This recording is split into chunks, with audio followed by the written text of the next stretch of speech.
بسم اللہ الرحمن الرحیم۔ السلام علیکم ورحمۃ اللہ وبرکاتہ۔ عابدین وائس کے پیارے دوستو، ہم امید کرتے ہیں کہ آپ خیر و عافیت سے ہوں گے۔ ہماری دعا ہے کہ اللہ تعالیٰ آپ کو اپنی حفظ و امان میں رکھے، آمین۔ پیارے دوستو، اگر آپ نے ابھی تک ہمارے یوٹیوب چینل عابدین وائس کو سبسکرائب نہیں کیا تو ابھی سے عابدین وائس کو سبسکرائب کر کے ساتھ میں موجود گھنٹی کے بٹن کو پریس کر دیجئے تاکہ ہماری نئی ویڈیوز کی اپڈیٹ آپ کو بروقت ملتی رہے۔ شکریہ۔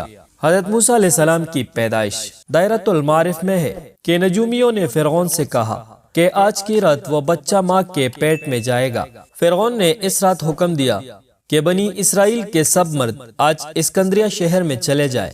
چنانچہ بنی اسرائیل کے سب مرد اسکندریہ چلے گئے اور حضرت موسیٰ علیہ السلام کے والد فرعون کی خاصگی تھے، وہ اس کے محل کا پہرا دے رہے تھے۔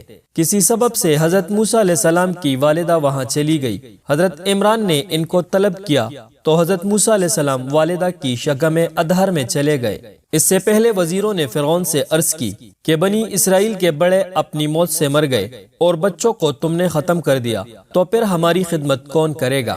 پھر فرعون نے حکم دیا کہ 1 سال کے لیے بچے چھوڑ دیے جائے اور 1 سال کے قتل کیے جائے۔ معافی کے سال حضرت ہارون علیہ السلام پیدا ہوئے اور جس سال میں بچے قتل ہوتے تھے اس میں حضرت موسیٰ علیہ السلام پیدا ہوئے۔ تو فرعون نے کوتوال پر سختی کی اور اس نے پیادوں پر سختی کی۔ تو پیادوں نے کہا کہ ہم نے ایک گھر میں صرف دائی کی بات پر اعتبار کیا ہے اور زیادہ تحقیق نہیں کی۔ تو کوتوال کے حکم پر یہ عمران کے گھر میں گھس آئے۔ اس وقت حضرت موسیٰ علیہ السلام اپنی بڑی بہن کی گود میں تھے جس کا نام مریم تھا۔ جب اس نے دیکھا کہ پیادے بغیر کسی اطلاع کے گھر میں گھس آئے ہیں تو فوراً بھائی کو تنور میں ڈال دیا جو اس وقت بھڑک رہا تھا، اس خیال سے کہ اس کی جان تو ویسے بھی جائے گی مگر باقی گھر والے تو محفوظ رہیں گے۔ جب پیادوں نے خوب تسلی کر لی کہ گھر میں کوئی لڑکا موجود نہیں اور تنور کو نہ دیکھا اور وہ واپس چلے گئے۔ ادھر آپ علیہ السلام کی والدہ فرط غم میں بے ہوش ہو گئی تھی۔ ہوش آنے پر بیٹی سے بچے کے بارے میں پوچھا تو اس نے کہا کہ میں نے اس کو جلتی تنور میں ڈال دیا تھا، تو ان کے غم میں مزید اضافہ ہو گیا۔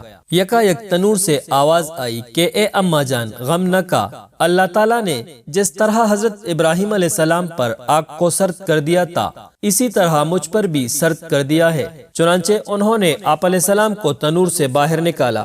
اس وقت آپ علیہ السلام کی عمر 40 دن کی تھی۔ اب آپ علیہ السلام کی والدہ نے اپنے گھر میں مشورہ کیا کہ آخر یہ بچہ ہی ہے، آواز نکالے گا اور فرعون کے پیادے گھر گھر تلاشی لے رہے ہیں، اس کی آواز سن لیں گے تو اس کو بھی اور ہم سب کو بھی قتل کر دیں گے۔ بہتر یہ ہے کہ اس کو صندوق میں رکھ کر دریائے نیل میں چھوڑ دے، کسی گاؤں میں چلا جائے گا، یہ زندہ بھی رہے گا اور ہم بھی فرعون کے خوف سے نجات پائیں گے۔ اور ادھر اللہ تعالیٰ نے بھی آپ علیہ السلام کی والدہ کو یہ بات القا کر دی جیسا کہ ارشاد باری تعالیٰ ہے، اور ہم نے والدہ موسیٰ کو الہام کیا کہ تم موسیٰ کو دودھ پلا، جب اس کی نسبت کوئی خطرہ محسوس کرے تو اس کو دریا میں ڈال دینا اور پریشان نہ ہونا، نہ اندیشہ کرنا، یقیناً ہم اس کو تیرے طرف واپس لوٹا دیں گے اور اس کو پیغمبروں میں سے کر دیں گے۔ الہی، جیسے تو نے ہمیں دنیاوی نعمتیں عطا فرمائی ہے، آخروی نعمتیں بھی عطا فرما، اور جب بھی موت آئے